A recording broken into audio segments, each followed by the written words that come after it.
The Vorthok warship moved through space like a dark shadow. It was huge, black, and covered in sharp metal spikes. Inside the ship, Commander Crixtal stood in front of a large screen. His yellow eyes looked at the small blue planet spinning below them. Crixtal was 3 meters tall. His body was covered in thick green scales that could stop bullets. Sharp claws grew from his fingers. His teeth were like knives. All Vorthok looked like this. They were born to fight and kill. "Commander," said Velinara, walking up to him. She was the best tracker in the Vorthok army. Her red scales were darker than most. "We have finished our scans of the planet." Crixtal turned to look at her. "What did you find?" "The planet is called Earth," Velinara said. She touched a button on her arm. The screen changed to show pictures of humans. "The main life form calls itself human. They are very weak." Vorthok warriors gathered around the screen. Zephyrin, the weapons expert, laughed. His deep voice echoed in the room. "Look at them. They have no claws, no fangs, no armor. Their skin is so soft." Mordok, who was good at sneaking and hiding, pointed at the screen. "They are small too. Most are only 2 meters tall or less. Their bodies look fragile." The last member of the team, Hevlos, was checking his communication equipment. "Commander, I have been listening to their radio signals. They seem to fight each other a lot. They are not united." Crixtal nodded. This was good news. In 17 star systems, the Vorthok had never lost a single warrior. Every planet they found was added to their empire. The creatures living there became slaves or food. This blue planet called Earth would be the same. "Did you show me their weapons?" Crixtal ordered. Velinara changed the screen again. Pictures of human weapons appeared. There were guns, tanks, planes, and ships. But compared to Vorthok technology, they looked like toys. "Their weapons use old chemical explosives," Velinara explained. "They have no energy shields, no plasma cannons, no particle beams. Most of their weapons still fire small metal pieces." Zephyron laughed again. "Metal pieces? We stopped using those weapons 1,000 years ago. Our armor can stop anything they have." "What about their military?" Crixtal asked. Hevlo stepped forward. "They have many small armies. Each group of humans has its own military. They do not work together. Some groups even fight against each other." This made Crixtal very happy. When a planet's creatures fought each other, they were easy to conquer. The Vorthok would simply defeat each small army one by one. "Do they have space defenses?" Crixtal asked. "No, Commander," Velinara said. "They have a few small space stations, but nothing that can hurt our ships. Most of their technology is stuck on their planet." Mordok looked at the pictures of human cities. Their buildings are weak too. Made of glass and steel, one plasma blast would destroy a whole city. "Perfect," Crixtal said. He felt excited. This would be the easiest conquest ever. "How many humans are there?" "About 8 billion, Hevlos answered. 8 billion slaves, Zephyron said with a grin. "The Empire will be very happy," but Crixtal was a careful commander. He had not lived this long by being careless. "We will do a full assessment first. I want to know everything about these humans before we attack."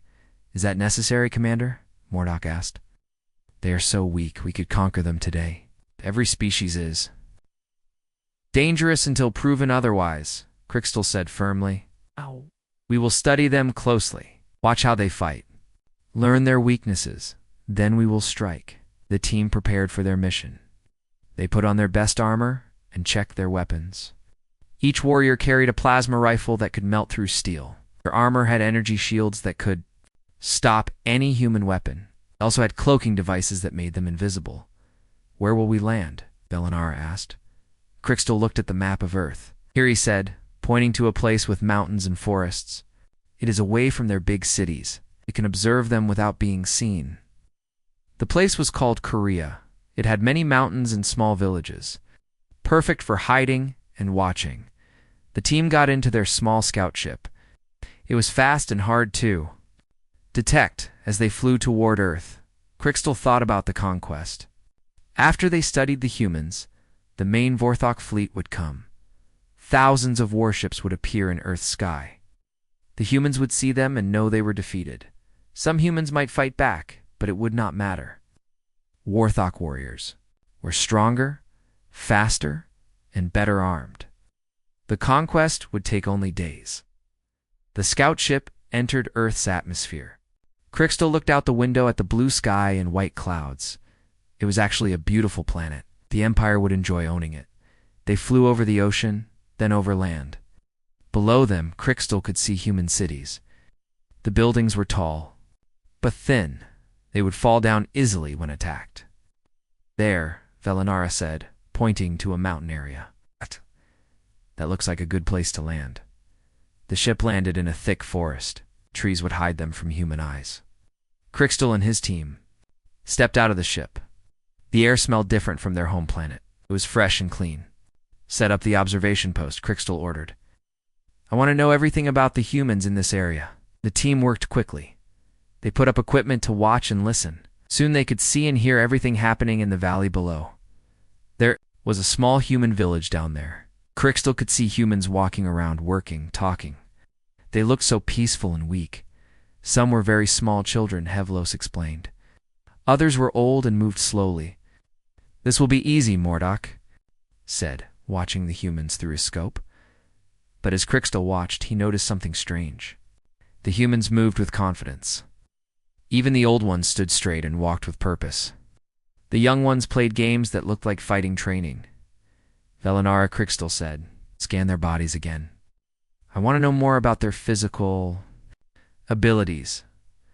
Velinara used her scanner. After a moment, she looked confused. Commander, this is odd. Their muscles are denser than expected. Their bones are stronger. Their brains are very active. What does that mean? Zephyrin asked. I am not sure, Velinara said. But they are not as weak as they first appeared. Crystal felt a small worry in his chest, but he pushed it away. No matter how strong these humans were, they could not match a Vorthok warrior. We will watch them for 3 days, he decided. Learn their patterns, then we will capture some for questioning. As the sun set on their first day on Earth, Crystal looked down at the human village. Tomorrow, they would begin their real work. Soon, the galaxy would have a new planet in the Vorthok Empire. He had no idea that in the village below, an old farmer named Li Byung-soo had noticed something strange in the forest. The birds had been acting differently, and Li Byung-soo had learned long ago to trust his instincts. The assessment had begun. But the Vorthok were not the only ones watching. The sun was just starting to rise over the Korean mountains. In the village below, most humans were still sleeping. Commander Crystal stood at the edge of their hidden camp, watching the quiet houses through his scope. Today we get our first real look at them, he told his team. Mordok, you will go down to the village. Use your cloaking device. Watch how they live. Learn their daily habits. Mordok nodded. He was the best at sneaking and hiding. His dark blue scales helped him blend into shadows.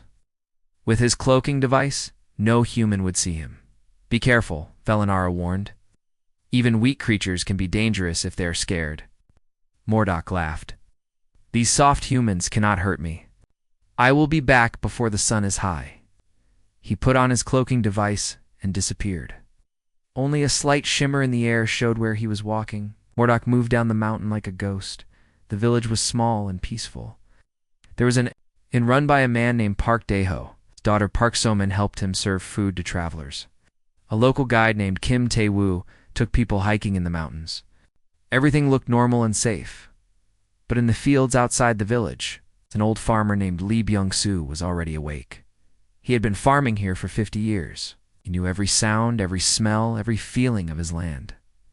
This morning, something was wrong. The birds were too quiet. Usually they sang loudly at sunrise. Today they were silent.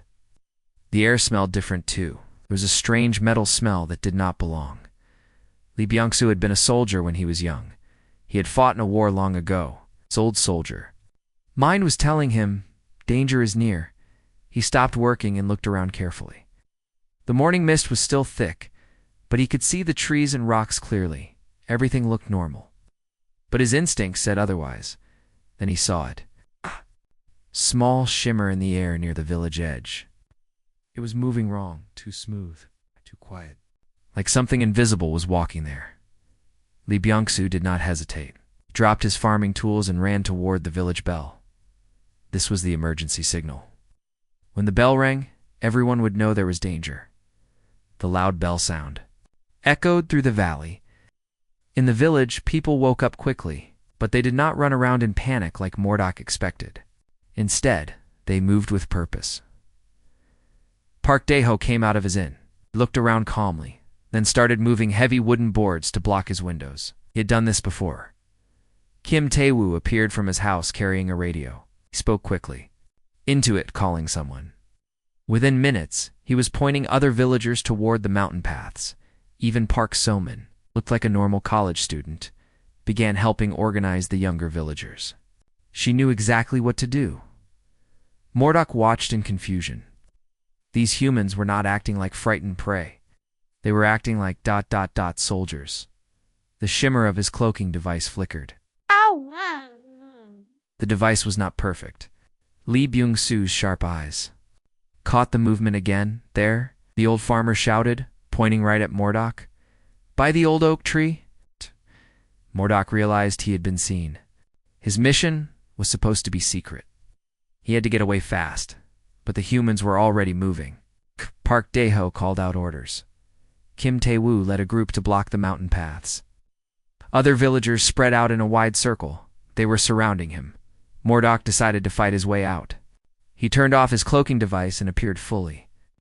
The humans gasped when they saw him. He was huge, covered in scales, with claws like knives. Stay back, Mordok roared in his deep voice. I am Vorthok. I am death. But the humans did not. Run. Li Byung-su picked up a heavy farming tool. Park Dae-ho grabbed a wooden staff. Kim Tae-woo had found a hunting knife. They were going to fight him. Mordok could not believe it.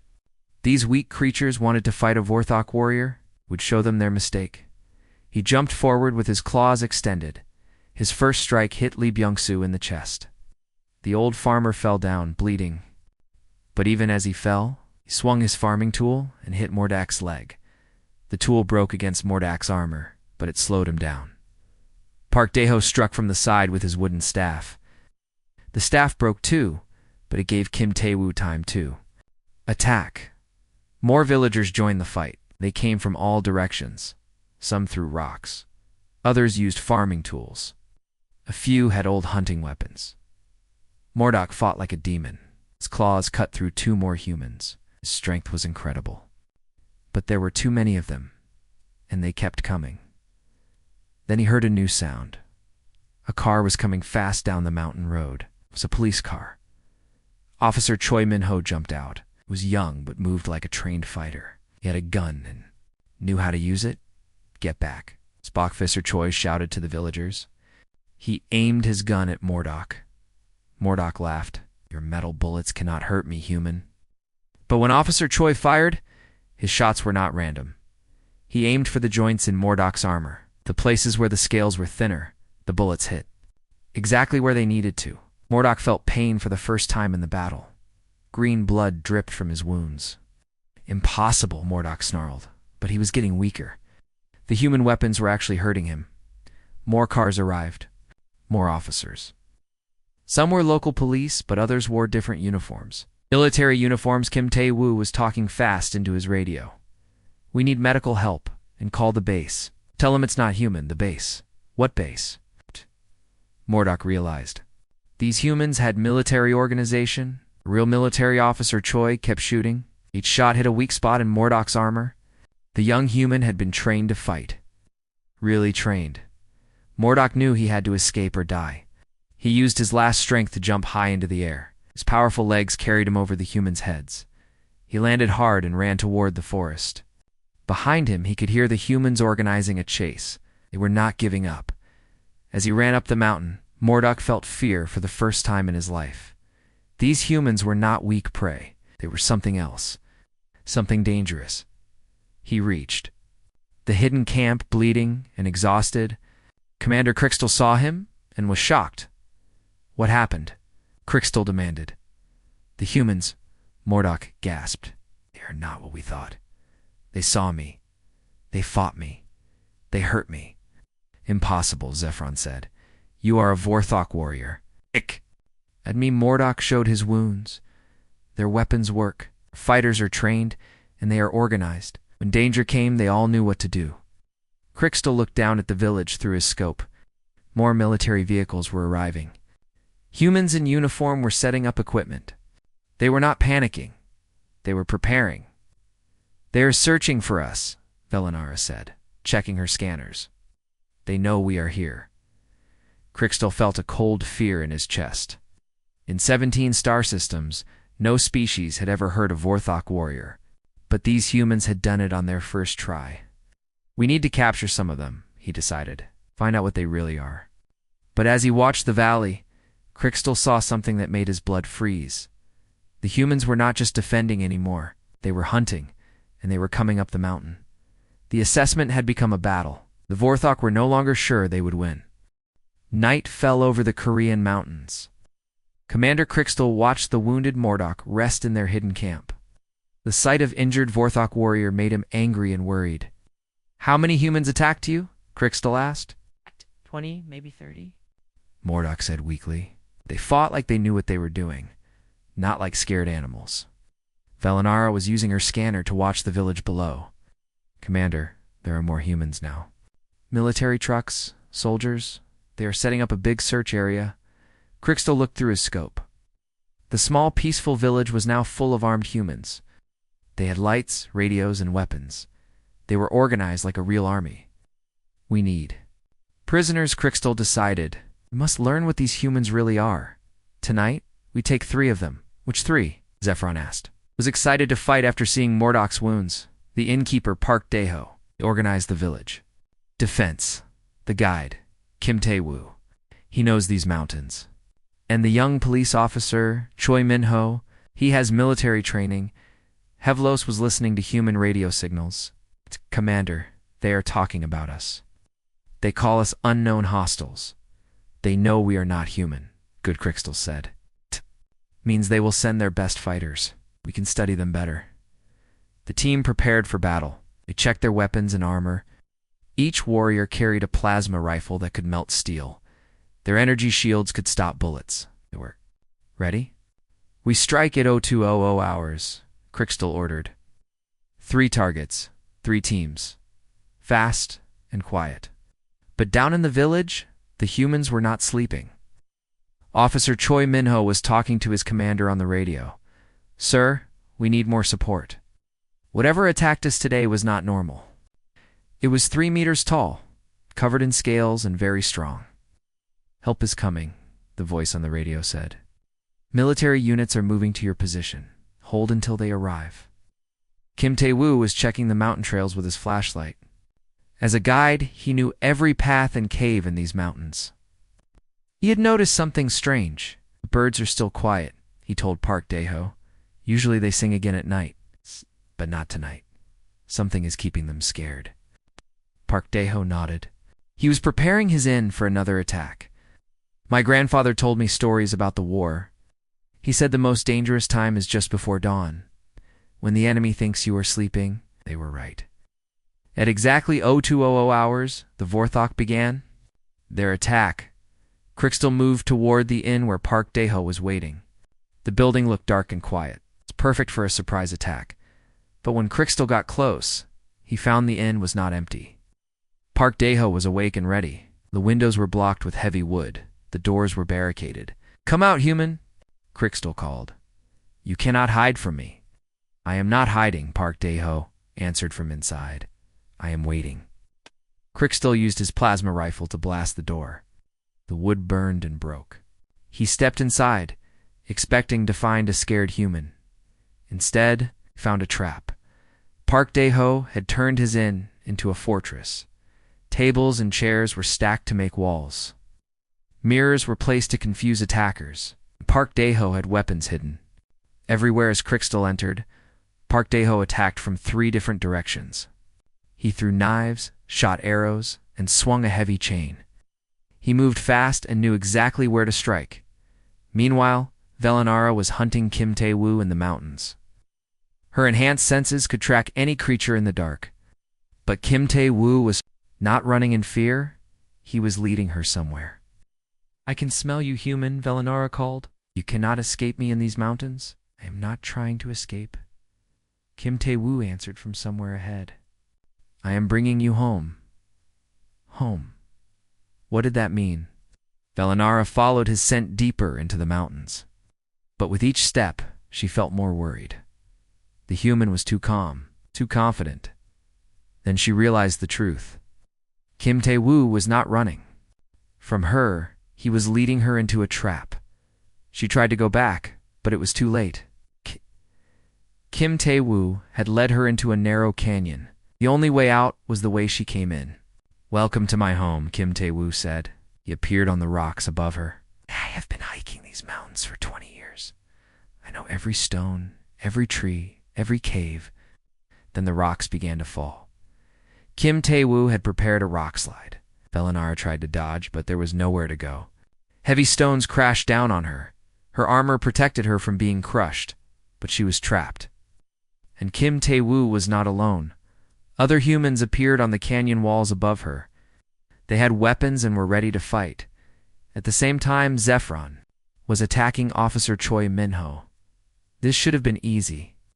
One young human against a Vorthok weapons expert? But Officer Choi was not alone. He had backup. This is Officer Choi. He spoke into his radio. The hostile is here. Begin surrounding maneuver. Suddenly, Zephron was surrounded by human soldiers. They came from all directions, moving like a trained team. Their weapons were ready? Their movements were coordinated. You are outnumbered, alien, Officer Choi said calmly. Surrender now. Zephron laughed. I am Vorthok. I do not surrender. He opened fire with his plasma rifle. The energy beams lit up the night. The human soldiers were ready. They scattered and took cover behind rocks and trees. Then they began firing back. Their bullets came from everywhere. Zephron's energy shield stopped most of them, but some got through. He felt the sharp pain of metal in his flesh. Impossible, he roared. How do you know where to shoot? Training, Officer Choi answered. Lots of training. The battle went on for an hour. Zephron was strong and had better weapons. But the humans were smarter and worked as a team. Back at the inn, Park Dae-ho was still fighting Commander Crystal. The human was bleeding from several wounds, but he did not give up. Why do you fight so hard? Crystal demanded. You cannot win. This is my home, Park Dae-ho said. This is my daughter's home. I will not let you take it. His daughter? Crystal suddenly realized there might be more humans nearby. Young humans who needed protection. That explained everything. These humans were not just fighting for themselves. They were fighting for their families, their homes, their people. It made them dangerous. The sound of helicopters filled the air. More human military was arriving. Crystal heard Hevlos screaming over the radio. Commander, human aircraft are attacking our position. Hevlos is down. I repeat, Hevlos is down. Crystal felt panic for the first time in his life. His team was losing. Hevlos was dead. Velinara was trapped. Zephron was wounded and surrounded. All units retreat, he ordered. Back to the ship. But it was too late for some of them. Through his scope, Crystal saw Zephron fall under a hail of human bullets. Weapons expert was dead. Velinara tried to escape the canyon, but the rock slide had broken her legs. She could not run. Kim Tae-woo and his team captured her alive. Only Crystal and the wounded Mordok made it back to their hidden camp. 2 Vorthok warriors were dead. 1 was captured. How is this possible? Mordok asked weakly. We are the apex predators of the galaxy. Crystal looked down at the village. It was full of human soldiers now. They had vehicles, aircraft, and heavy weapons. They were setting up a large search area. I do not know, Crystal said, but we are not hunting them anymore. They are hunting us. The assessment mission had become a nightmare, and it was far from over. Commander Crystal sat in a dark cave deep in the mountains. His hands shook as he looked at the battle recordings on his computer. 2 of his warriors were dead. 1 was captured. Only he and the badly wounded Mordok were left. This cannot be real, he whispered to himself. We are Vorthok, have conquered 17 star systems. How can these weak humans defeat us? Mordok was lying on the cave floor. His breathing was heavy and painful. "Commander, maybe we should call for help. The main fleet could send more warriors." "No," Crystal said quickly. "The High Command would never believe this report. It would think we are cowards or liars." He played the battle recordings again. The computer showed him exactly what happened during each fight. What he saw made his blood run cold. The humans had not been lucky. They had been prepared. Park Dae-ho had turned his inn into a military fortress in just a few hours. Every piece of furniture was placed for maximum defense.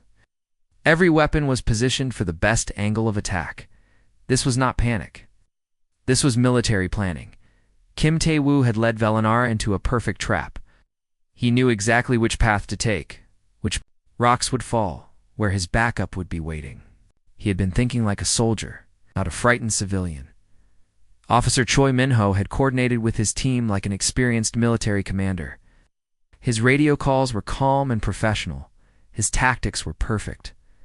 His soldiers moved like they had trained together for years. "Mordok," Crystal said slowly, "these humans are not what they appear to be." "What do you mean?" Crystal pulled up more data on his computer. "Look at this. Every human we fought showed military training.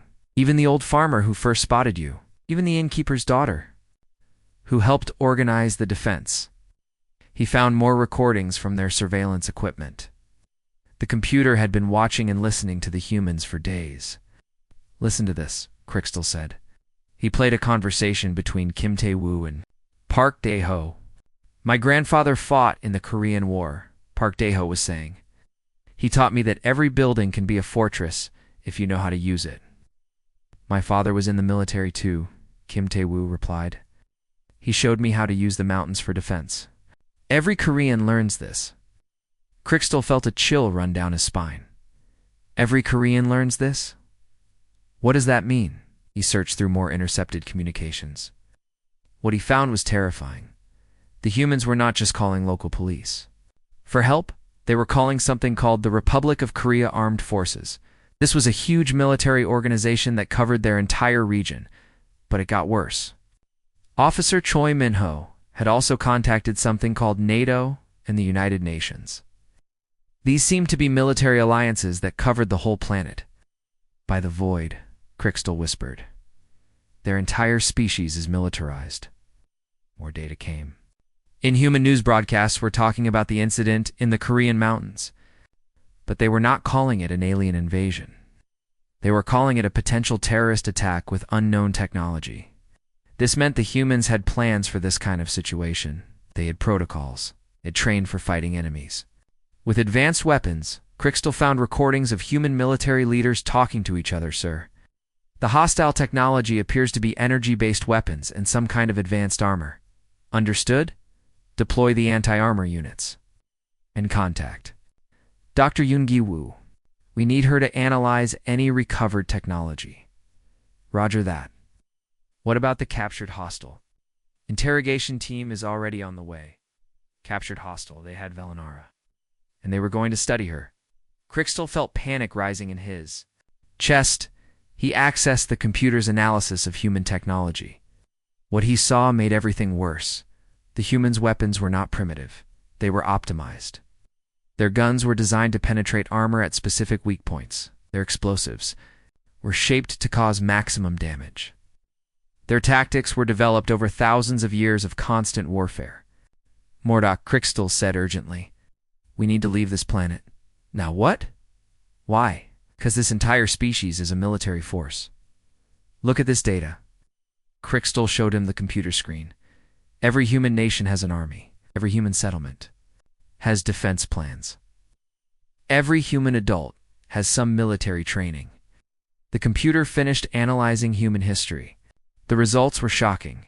Humans had been fighting wars for their entire existence. Not just small conflicts, but massive wars involving millions of soldiers. They had weapons that could destroy entire cities. They had strategies for fighting on land, sea, air, and space. "They have been preparing for war for 10,000 years, Crystal said in amazement. "Every generation learns how to fight. Every technology they develop can be used as a weapon." Mordok tried to sit up, but they fight each other. That should make them weak. No, Crystal said. It makes them stronger. They learn new ways to fight from every enemy. They improve their weapons after every battle. They've been training against themselves for millennia. A new communication came through their system. It was from the human military forces below. Attention, unknown hostiles. This is Colonel Park Young-soo of the Republic of Korea Armed Forces. You are surrounded. We have your companion. Surrender now, and you will not be harmed. Crystal looked at Mordok. They know we are here. They know we are listening. How? Because they are not primitive. Look. Crystal pointed to his scanner. They have technology that can detect our energy signatures. They have weapons that can track our movements. They have been watching us the whole time. Through the cave entrance, they could see lights moving up the mountain. Human soldiers with advanced equipment were closing in on their position. But the worst part, Crystal continued, is what Dr. Yoon Gi-woo said. Who is that? Their scientist. She has been studying the bodies of Zephron and Hevlos. Listen to this recording. Dr. Yoon's voice came through the speakers. The alien technology is fascinating. Their energy weapons work on principles we already understand. We should be able to reverse engineer them within weeks. Their armor is advanced but not beyond our ability to replicate. Most importantly, their physical capabilities, while impressive, are not superhuman. A well-trained human soldier with proper equipment can match them in combat. Mordok's eyes went wide. They are studying our technology. Yes, and they understand it. These humans are not just warriors. They're engineers, scientists, strategists. They learn from everything. More communications came through. Human military units from around the world were sharing information about the incident. They were preparing for the possibility of more aliens. Sir, if this is first contact with a hostile alien species, we need to activate the Planetary Defense Protocol. Agreed. Contact all allied nations. Share all data about alien technology and capabilities. What about space defense? All ready? In motion? All space agencies are being briefed. If more alien ships come, we will be ready. Crystal felt his world collapsing. The humans were not preparing to surrender. They were preparing for war. Planetary war, Commander Mordok said. Weakly, what do we do? Crystal looked at his dying companion. Then he looked at the approaching human forces. They had vehicles, aircraft, and weapons he did not recognize. They moved with the confidence of apex predators. We run, he said. We get to our ship, and we warn the Empire. Warn them about what? That Earth is not a planet full of prey animals. It is a planet full of predators. And now they know they are not alone in the universe. The lights were getting closer. Human voices could be heard outside the cave. They were speaking in calm, professional tones. The voices of experienced soldiers, who had done this many times before. Move out, Crystal ordered. We have one chance to reach the ship. As they prepared to run for their lives, Crystal realized the horrible truth. The Vorthok Empire had not discovered a new planet to conquer. They had found an enemy that might conquer them. Commander Crystal helped the wounded Mordok move through the dark cave tunnels. Behind them, human voices were getting closer. Flashlights cut through the darkness like hunting beams. This way, Colonel Park Young-soo's voice echoed in the cave. Thermal scanners showed 2 heat signatures moving deeper inside. Crystal's blood ran cold. The humans had technology that could see their body heat through solid rock. There was nowhere to hide. Commander Mordok gasped. I cannot go much further. My wounds are too deep. You must try, Crystal said. Our ship is only 2 kilometers away. But even as he said it, Crystal knew they were in terrible danger. The humans were not just chasing them. They were hunting them with the skill of born predators. Behind them, he could hear Sergeant Kim Haejin giving orders to her team. Squad 1, block the north tunnel. Squad 2, follow the thermal trail. Squad 3, set up outside all cave exits. They were being surrounded again. Just like the village, just like every battle they had fought on this cursed planet, Crystal and Mordok reached a junction where 3 tunnels met. Crystal checked his scanner. The ship was straight ahead, but so were more human soldiers. Technical Specialist, Lee.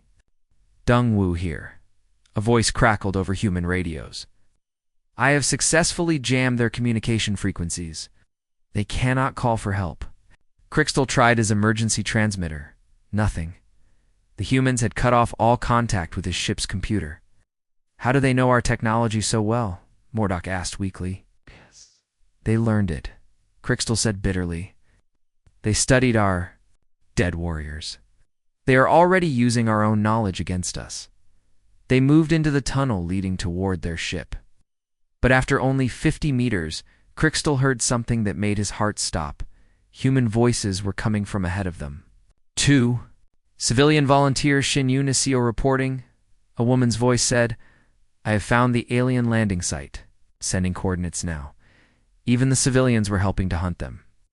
This entire species was united in war. Crystal realized they were. Trapped humans in front, humans behind, and humans watching every exit. We fight our way out, he decided. Better to die fighting than be captured. They reached the cave entrance near their ship. Crystal could see their spacecraft in the clearing beyond. So close. But between them and escape were at least 30. Human soldiers. The humans had set up a perfect ambush, had heavy weapons, armored vehicles, and aircraft circling overhead. Attention, Alien Commander! Colonel Park Young-soo called out. You are completely surrounded. Surrender now, and we will treat you according to international law. International law? They had laws for capturing aliens? These humans had planned. For everything, never, Crystal roared. He charged out of the cave with his plasma rifle firing. The battle was intense, but short. Crystal fought with the desperation of a cornered animal. His plasma beams melted through human cover and vehicles. But there were too many enemies. Human soldiers attacked from all sides. Some used weapons that fired explosive shells. Others had devices that created electromagnetic pulses. Even had weapons that froze his plasma rifle with super cold chemicals. The joints in his armor, Professor Choi Minho shouted. Just like the training manual? Training manual. They had written books about fighting Vorthok warriors, but how could they know? Then Crystal realized the truth. They had been studying Velinara. The captured warrior had given them everything. They needed to know about Vorthok weaknesses. A human sniper's bullet found a gap in his armor, then another. Crystal felt his strength leaving him, but he was not done yet. With his last burst of energy, he ran toward his ship. The humans tried to stop him, but he was too close. He reached the ship and activated the emergency launch system. The engines roared to life. Human weapons fired at the hull, but the ship's shields held as the ship lifted off. To look down at the human forces. They were not celebrating their victory. They were working. Some were collecting pieces of his weapons. Others were taking pictures of his ship. Scientists were already studying everything. Dr. Yoon Gi-wee was directing teams of researchers. Get samples of that plasma residue, record the energy signatures of their propulsion system. This is the greatest scientific discovery in human history. Even in defeat, the humans were learning. The ship broke through Earth's atmosphere. Crystal set course for Vorthok space. But as he flew away from the blue planet, his long-range sensors detected something impossible. Other ships were following. Human ships, moving faster than any technology Earth was supposed to have. Impossible, Crystal whispered. How do they have spaceships that fast? And he remembered something Dr. Yoon had said during her research. We should be able to reverse engineer their technology within weeks. It had been weeks since the first battle. Humans had not just studied Vorthok technology, they had improved it. The human ships were gaining on him. Their energy signatures showed weapons and shields based on Vorthok designs, but somehow made better. Crystal pushed his ship to maximum speed. He had to reach Vorthok space. He had to warn the Empire. The journey took 3 weeks. During that time, Crystal wrote his report. Every word was true, but he knew no one would believe it. How? Could he explain that a primitive species had defeated elite Vorthok warriors? How could he tell the High Command that humans were not prey, but apex predators like themselves? When he finally reached the Vorthok homeworld, Crystal delivered his report to the War Council. You want us to believe? said High Admiral Vextar. That a species of hairless apes defeated an entire Vorthok assessment team? Yes, Admiral. And that they have now reverse-engineered our technology? Yes, Admiral. And that they are a threat to the Empire? Yes, Admiral. The greatest threat we have ever faced.